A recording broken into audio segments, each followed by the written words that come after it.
AKA Patters, we have a polybag Joe Mad Avenging Spider-Man #1. I have no idea what's inside of this bag. I never laid eyes on this book before. We're going to open it together. We're going to go through the pages and the panels together and check out the amazing art style of Joe Mad. And we're getting into, because we have to do it, a little bit of X-Men history and where Joe Mad aligns with the entire history of comic books' greatest franchise, the X-Men. Let's go.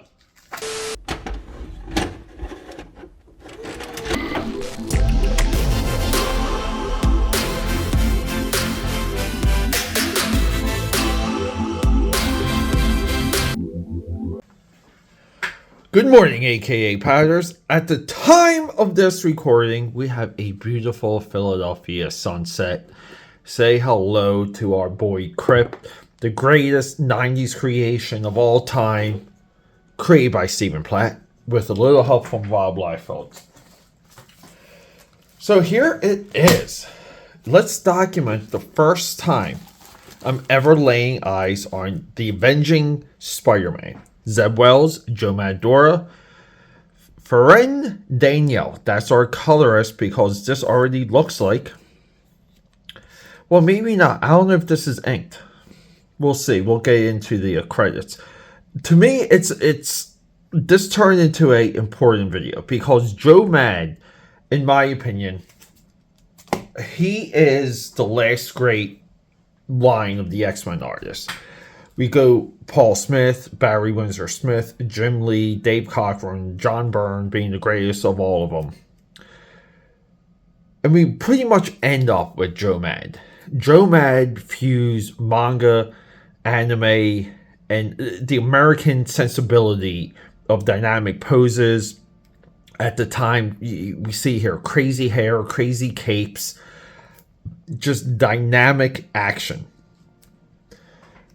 I just picked this up from my comic shop closed. And I went back to buy a bunch of posters. And even though I did a final haul from that shop video, I did get a couple additional comics. But they weren't enough for a haul. And this one I just saw on top of a comic box. And I grabbed it because I know I needed it. So Joe Mad and Tim Townsend, with Scott Lobdell, by the way, as writer, they give us the last great X-Men adventure. They give us the last great run of X-Men artwork, the last great run of X-Men coloring. We have to take the precept that American comic book art needs to run through the X-Men. This is a lost alien idea. Look at this. This is a very, in my opinion, a very poorly designed new costume for the Space Bishop, because Bishop basically spends time with... This is very poorly designed, but Joe Mad is able to draw it so it looks amazing. It looks suitable. A lot of these space outfits are just like Gambit with the white. It's questionable, it's weird, it's very Neon Genesis, but damn cool. Like, he draws it so freaking cool. Yeah, and Bishop and Lilandra here, they kind of have a little bit of a relationship. And this is it, in my opinion. They stumbled with Len Francis Yu. Other artists came in, Pacheco, not Jose Ladron, Salvador LaRocca. There was a precise effort to maintain like the final heat of Joe Mad. The only one of these issues I think I'm missing at this point is 350, and 350 is amazing. But Joe Mad also, he carried, just so you guys understand the context of some of this, to why this is important. But Joe Mad left comics to pursue a career in video games.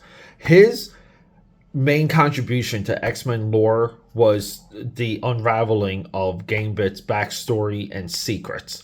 When this happened with Gambit, there was nothing left there was no other mystery of the X-Men. So the Joe Mad era did end X-Men leading artwork, and all the mysteries of the X-Men were done at this point. And basically, it ends at issue 350. So Joe Mad leaves comics. He comes back and he does the Ultimates, Ultimates 3 with Jeff Loeb. And yeah, I guess I forgot that he did this book. This is sealed. I've never seen it. But Joe Mad, also famous for Battle Chasers. There's a lot to discuss with him.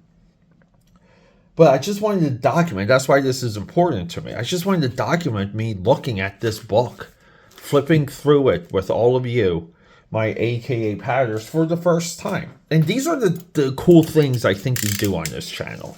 Like, no one kind of does stuff like this. And you guys have to help me fight the algorithm, the algorithm. And, you know, let's grow. That's what she said. So what is this paper? So we have just a piece of orange paper. So what's the ad? Is the ad... Okay, wow. So I don't know why these are polybagged. I thought this was kind of maybe like a plot reveal. What are we doing here? Why is this polybagged? Is it polybagged so people don't get the digital download? Jeez. They went all in. I mean, it's a nice failure. Marvel's digital initiative. Nice failure. It's so funny, too, because you get Joe Mad drawing Spider-Man. And the back cover, you have the Miles Morales Spider-Man that no one even... Like, you know, like, what would you rather have? Joe Mad drawing Spider-Man or Miles? So here it is. Oh, yeah. So I can clearly tell just by that AIM helmet here that it's penciled. And look at that pose. So, Roy Liston, right? Or Liston. That's our colorist. Wow. That is crazy. And dude, we all love the failure of, and we'll do it on Wildstorm Wednesday, but cliffhanger stumbling as much as it did with Battle Chasers and Danger Girl. We wanted Joe Mad monthly and regular, and we would have accepted Joe Mad in any shape or form as a monthly comic book presence. All right, we have a deadline economic driven page here, which is kind of uncommon for Joe Mad. John. Let me know if you guys can hear the sirens. Comment below if you hear the Philly sirens. John Jonah Jameson starting the marathon. And again, storytelling.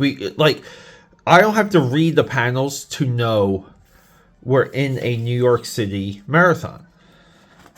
He shoots off. What do these people see? Whoa. The mole people. Yo. Dude, and he is loose. I don't know if you guys can see how loose some of these pencils are. This is not his anal, you know, I'm going to render every single line, so I don't need an inker method that he used with the Ultimates. Avenging Spider. I like this too. This is kind of what this that Darth Vader Star Wars book had. I like this when it comes to introducing us to a story. I think this needs better design. This is awful at the top, but I like the idea. So Farane Danielle is the colorist. And here we go. Everyone's lined up. Who do you feel like drawing today, Joe? Well, I want to do the Hulk. I want to do Spider-Woman. I want to do the Secret Agent, right? Or was it Secret Avenger Captain America? The post-death Captain America. I just want to draw those. But oh my god, look at his Red Hulk.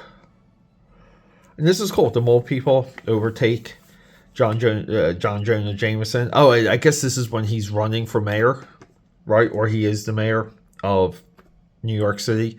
Nice. Joe Mad, always very strong with the silhouettes.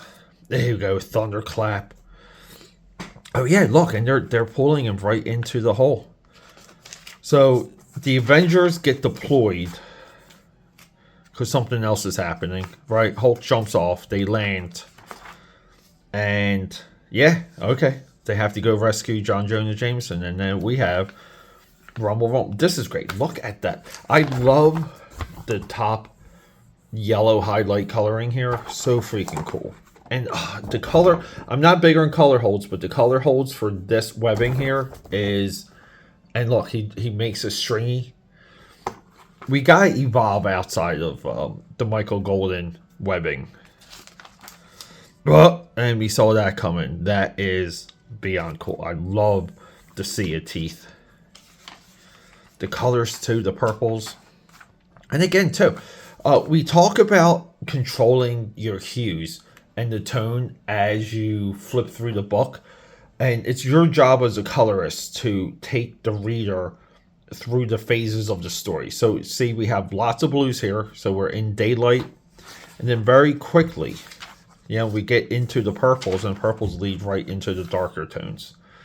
Communication, people. This is a great face here. Oh, we got the Mole Man. And he is who is keeping the Mole Man captive. Look at that face. He looks like part rat. The fingernails here. Oh, and here we go. Whoever these guys are. People, we talk about this. This is one of the precepts that we preach. When you get through an issue 1, does it make you want to read an issue 2? This does. Because I want to know who these people are. It's very cool. Yeah, and Avengers Assassination, which this might be the last, like different note here, the last time Ed McGuinness kind of had his anime style. Because I don't like the evolution of Ed McGuinness, and maybe we'll do a video that highlights that. But Ed McGuinness did come up, which is kind of funny that they're both in the same book here. But Ed McGuinness came up around the time of Joe Mad. Yeah, people, very, very cool. I mean, I want to read it. I'm curious about the other issues. I don't know how far this went. Maybe 6 issues, maybe 8. Maybe it turned into a monthly. I'm not 100%. Because guess what, guys? A lot of this channel is all of us exploring and learning new things together. That's what this video is all about. And hopefully, I inspired you guys to do the AKAPAD effect and track yourselves down some Joe Mad Uncanny X-Men.